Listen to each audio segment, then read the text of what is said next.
आड़ा में काम आर.के. सिंह ने किया, कभी किसी सांसद ने नहीं किया। लोगों के दिल में वो बसते हैं और वो जीतेंगे जी। हमारे यहाँ तो मोदी जी और पार्लियामेंट्री बॉडी टिकट देता है और कोई टिकट नहीं देता है। मनोज तिवारी ने कहा कि वो मैंने सुना नहीं है। हमारे यहाँ पार्टी में खुद ही केंद्रीय चुनाव समिति का सदस्य रहा हूँ। हमारे यहाँ CEC टिकट देती है। लेकिन उन्होंने एक न्यूज़ चैनल को इंटरव्यू देते हुए कहा, मैंने देखा नहीं, ऐसा कहा नहीं होगा उन्होंने।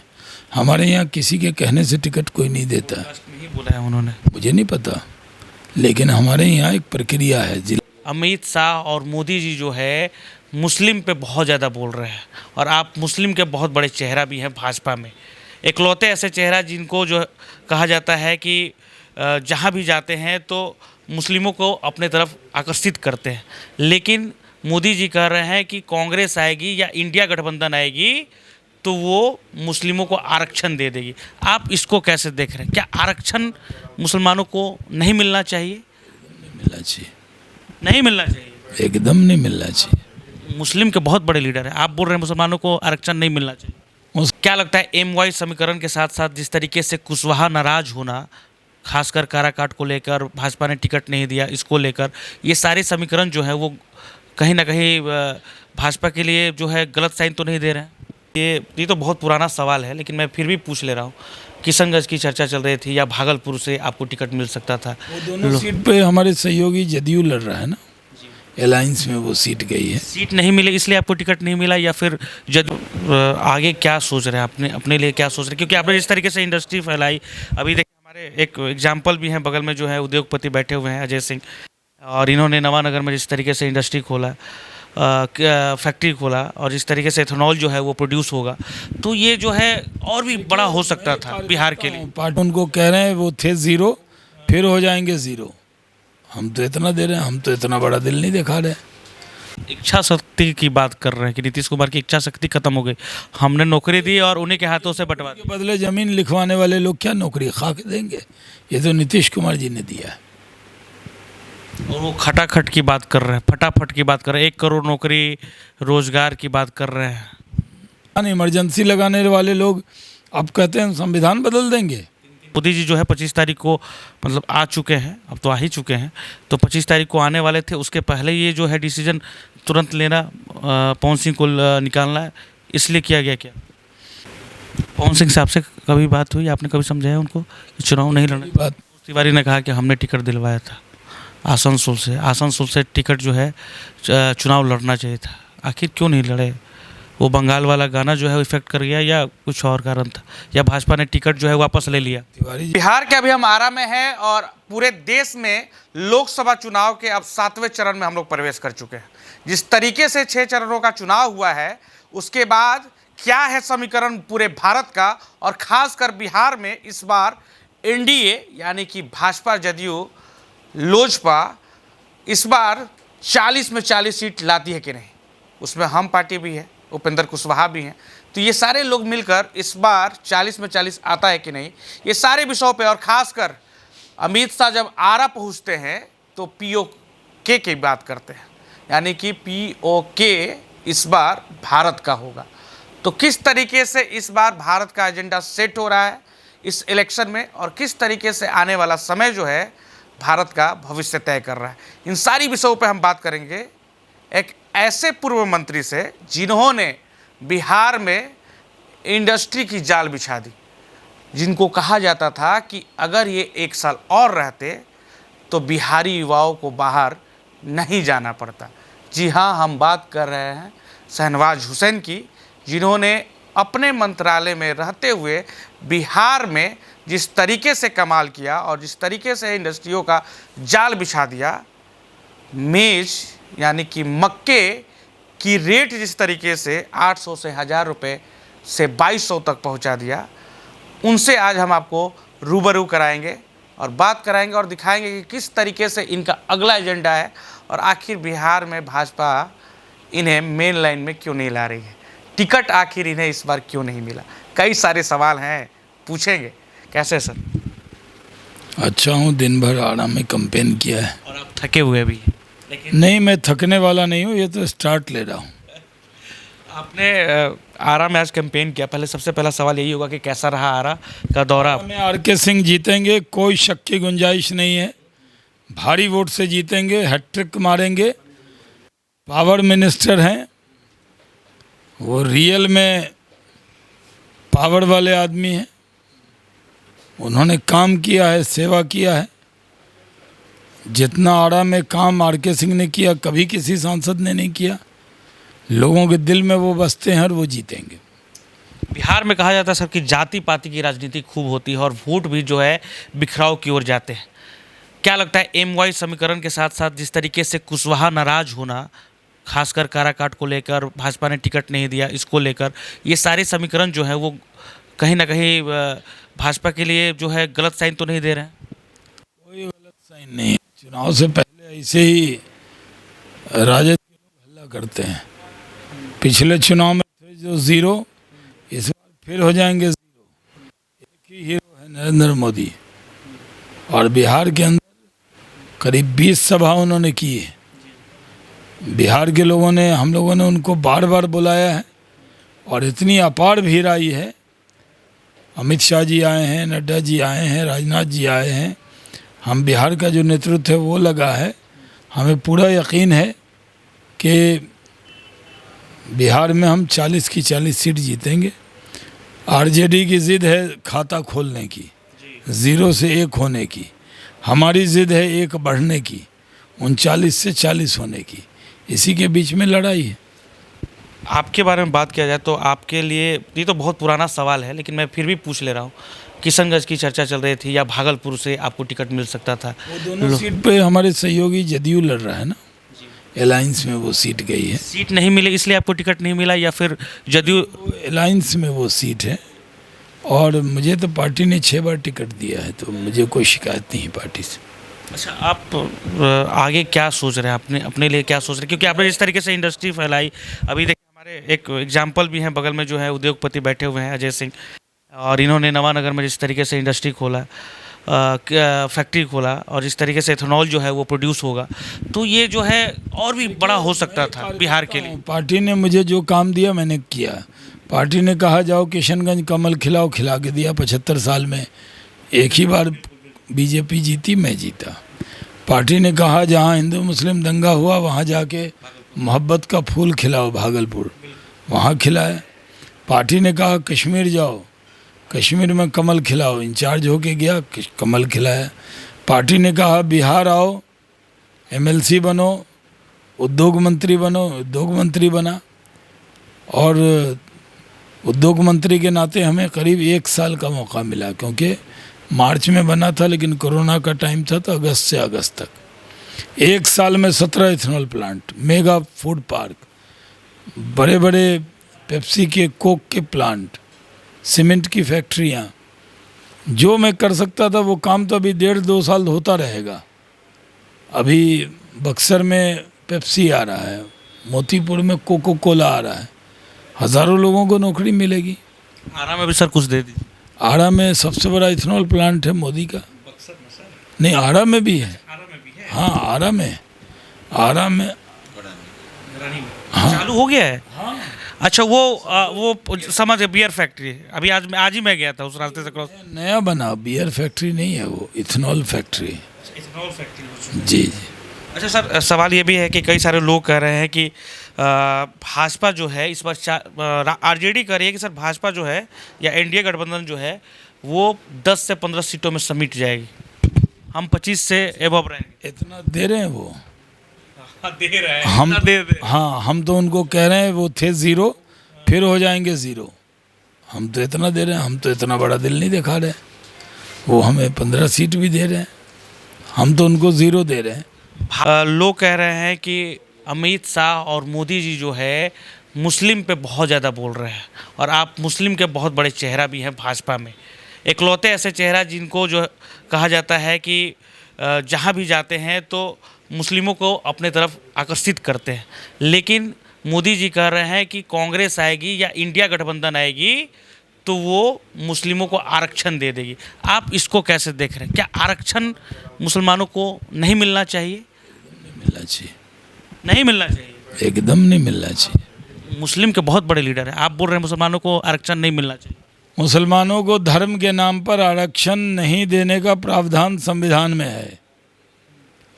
जातीय आधार पर जो मुस्लिम समाज के लोग हैं वो मंडल कमीशन में शामिल हैं, जिसमें अंसारी हैं, मंसूरी हैं, राइन हैं, ये सब लोगों को आरक्षण कुरैशी हैं। तो इसमें हमने कब एतराज़ किया। लेकिन आप सारे मुसलमान को बैकवर्ड बना के और बैकवर्ड का हिस्सा उनको दे दो, इसका एतराज़ हम कर रहे हैं। अभी मोदी जी ने EWS में आरक्षण दिया स्वर्ण जाति के लोगों को, तो राजपूत, ब्राह्मण, भूमियार, कास्ट 4 नहीं हैं, उनके 3 ब्रदर्स और हैं, शेख सैयद पठान। क्योंकि बिहार में जातीय जनगणना में हिंदू स्वर्ण 10% है और मुस्लिम स्वर्ण 4% है, तो 14% है। 14% को 10% आरक्षण मिला हुआ है जो गरीबी रेखा के नीचे वाले हैं, मतलब जिनको 5 एकड़ ज़मीन ना हो, 8 लाख का इनकम ना हो, पैमाना बना हुआ है। तो उसमें शेख सैयद पठान को भी मिल रहा है कि नहीं उसमें, और मोदी जी ने ही दिया, तो उसमें तो हमने कब कहा।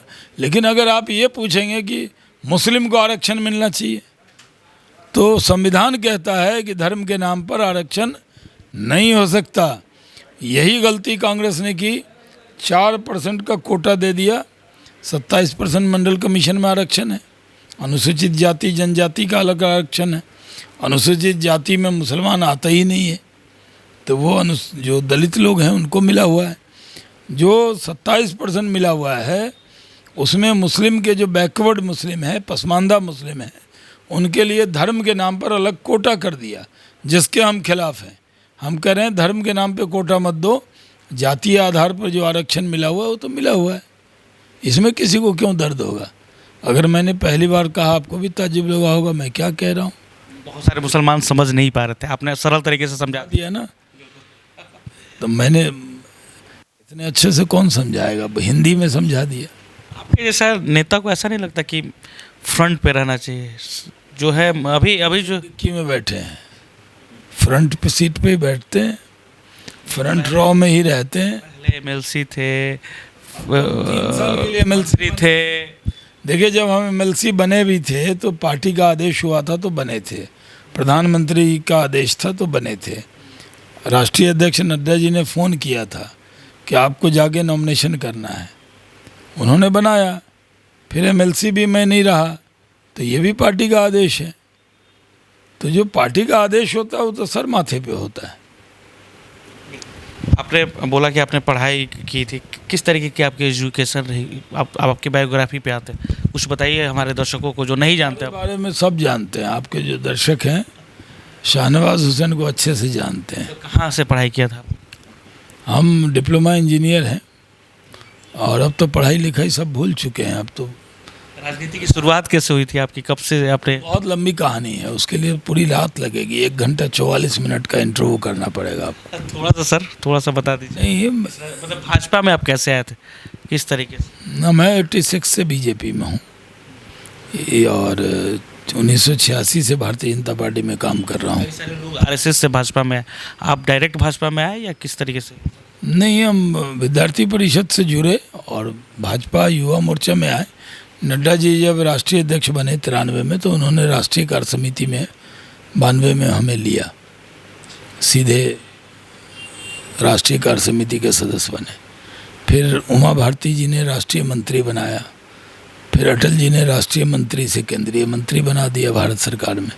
किशनगंज से लड़े, जीते और फिर भारत सरकार में मंत्री रहे, सबसे कम उम्र के कैबिनेट मंत्री रहे और बिहार में भी मंत्री रहे। 2 हाउस देख चुके हैं, लोकसभा और विधान परिषद, तो बिहार का भी अनुभव है।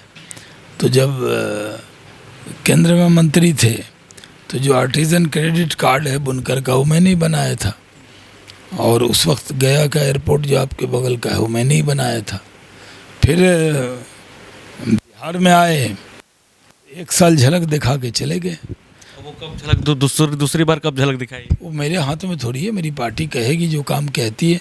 पार्टी ने कहा आरा जाओ तो आरा आ गए, कभी कहा छपरा जाओ तो छपरा चले गए। तो पार्टी जो हुक्म करेगी वही मैं करूँगा।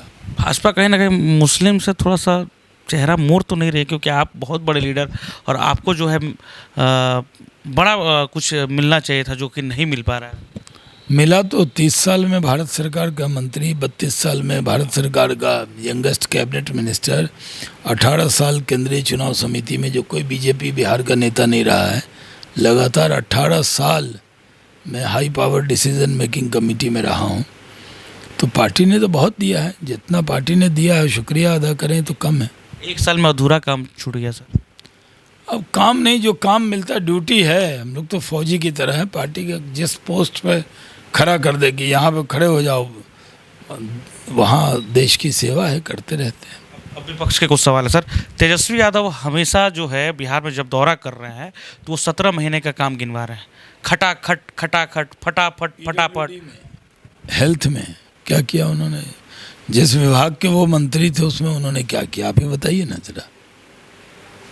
वो तो रामचरितमानस पढ़ रहे थे, वो चंद 4.5 लाख नौकरी का बात कर रहे हैं। कौन सा PWD हेल्थ शिक्षा विभाग में? अरे जो उप मुख्यमंत्री होता है वो तो मंत्री होता है ना, टेक्निकली विभाग का मंत्री होता है और मुख्यमंत्री उसको डेजिग्नेट कर देते हैं उप मुख्यमंत्री, लेकिन काम तो जो विभाग मिलता है उसी विभाग में करना होता है। तो उस विभाग में जो विभाग मिला था उसमें क्या किया उन्होंने? जिस विभाग के वो मालिक थे उसमें क्या किया बताइए ना। एक नौकरी दी उसमें PWD में, हेल्थ में, और पता नहीं कितना विभाग,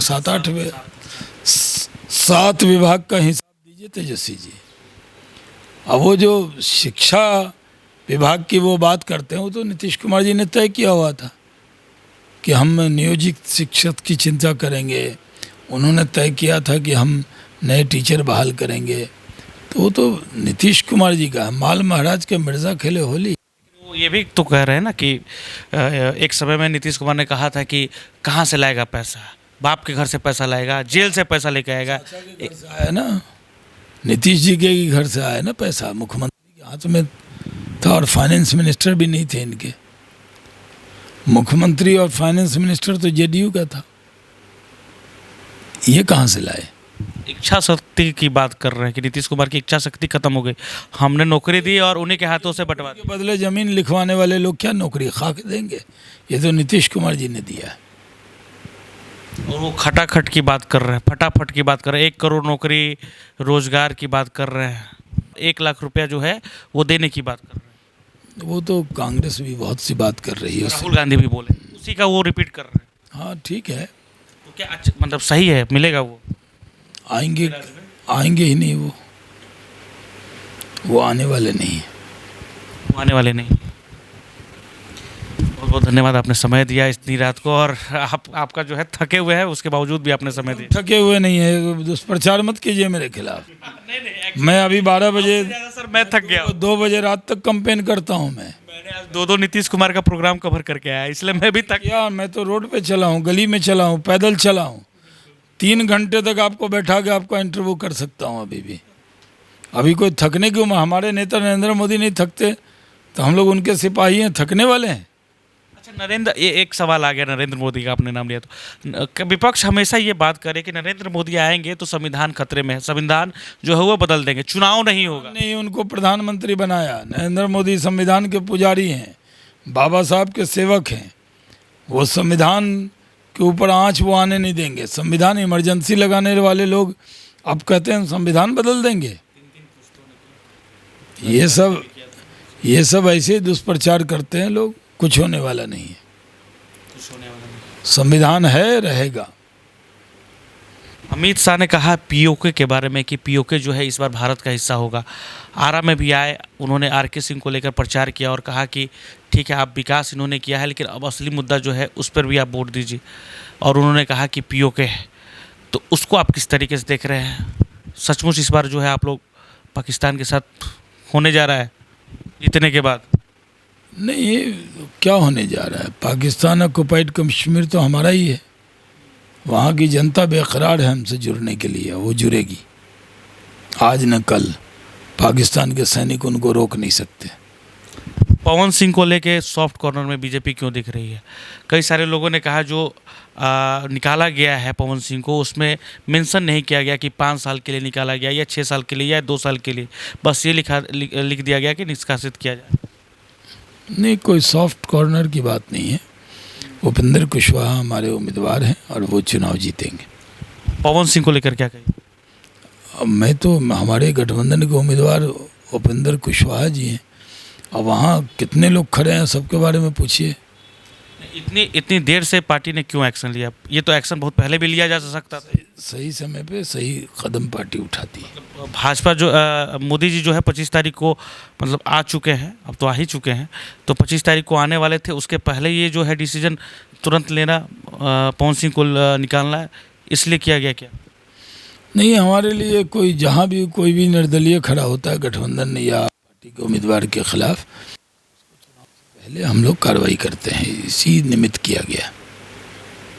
पवन सिंह साहब से कभी बात हुई? आपने कभी समझाया उनको कि चुनाव नहीं लड़ना? बात नहीं, मेरे तो अनुज हैं, हमसे अच्छे संबंध रहे हैं, लेकिन जब वो अलग लड़ रहे हैं तो हम तो पार्टी के आदमी हैं, और वो अलग लड़ रहे हैं तो और लोगों ने बात की होगी, लेकिन मेरे से कोई बात नहीं हुई। चुनाव के बाद फिर पवन सिंह भाजपा में आ जाएंगे? अब इस बारे में मुझे क्या कहना है। बहुत से लोग हमारे पार्टी से संबंधित भी कई लोग निर्दलीय लड़ रहे हैं, उन पर कार्रवाई हुई है। तिवारी ने कहा कि हमने टिकट दिलवाया था आसनसोल से टिकट जो है चुनाव लड़ना चाहिए था, आखिर क्यों नहीं लड़े?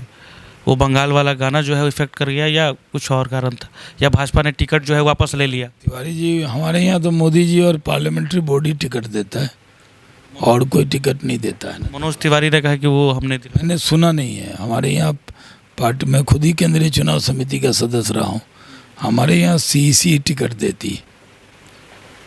लेकिन उन्होंने एक न्यूज़ चैनल को इंटरव्यू देते हुए कहा, मैंने देखा नहीं, ऐसा कहा नहीं होगा उन्होंने। हमारे यहाँ किसी के कहने से टिकट कोई नहीं देता है। नहीं बोला है उन्होंने, मुझे नहीं पता, लेकिन हमारे यहाँ एक प्रक्रिया है, जिला से नाम आता है, स्टेट में जाता है, स्टेट का कोर ग्रुप बैठता है, वो नाम दिल्ली ले जाता है, दिल्ली में 3 लोग पार्टी के अध्यक्ष और जो नेता हैं वो जाते हैं, फिर वहाँ प्रधानमंत्री जी और राष्ट्रीय अध्यक्ष जी मिलकर केंद्रीय चुनाव समिति की बैठक करते हैं और फिर उसमें एक नाम पर तय होता है। ये हमारे यहाँ प्रक्रिया, मैंने आपको प्रक्रिया बता दी। बहुत बहुत धन्यवाद सर, समझ। जी शुक्रिया। तो देखिए, शहनवाज हुसैन जी थे पूर्व मंत्री, और दो जो है जिस तरीके से इन्होंने काम किया है बिहार के लिए और देश के लिए, दोनों जगह इन्होंने काम किया है और डंके की चोट पे काम किया है।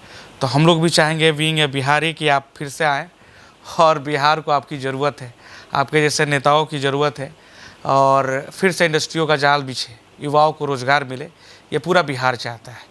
और इन्होंने कई सारे सवालों के जवाब दिए हैं, खासकर पवन सिंह से लेके विपक्ष ने जिस तरीके से हमला किया है मोदी पे और इस तरीके से भाजपा को घेरा है, इन्होंने करारा जवाब दिया है। बाकी खबर में इतना ही। आप देख रहे हैं आशा एक भारत। इन्होंने हाँ खुले तौर पे कहा है कि 40 में 40 सीट जो है इस बार एनडीए जीत रही है और डंके की चोट पे जीतेगी। किशनगंज जिस तरीके से इन्होंने फतह किया था, वो जो है अब दूसरा इतिहास कोई और लिखने जा रहा है एनडीए की ओर से। यह भी खुला ऐलान इन्होंने किया है।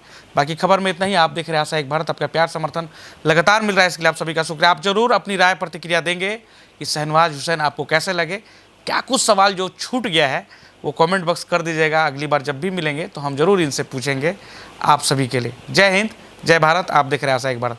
धन्यवाद।